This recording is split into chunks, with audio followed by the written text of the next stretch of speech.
not going to bite into that raw tomato.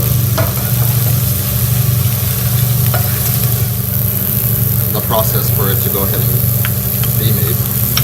We're going to go ahead and add our onions in here. Since they're already cooked, we're just going ahead and adding them in just to kind of heat them back up. Even though those are the ones that were already heated.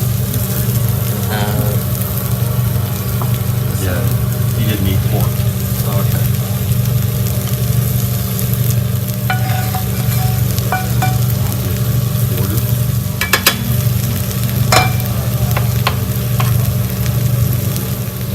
So I'm just using the thyme here. You'll see it just comes right off of the fresh thyme. Thyme with a little teeny bit of sage. A little bit of sage in there.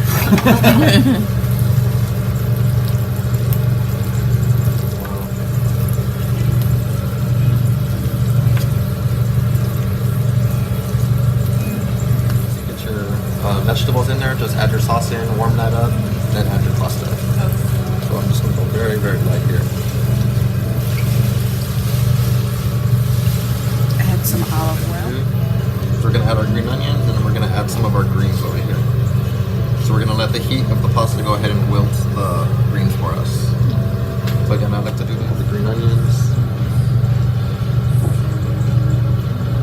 And some of our greens. I don't have enough, but use a bigger pan. Yeah, use a bigger pan, but sometimes we would have like caterings, and I would have to make like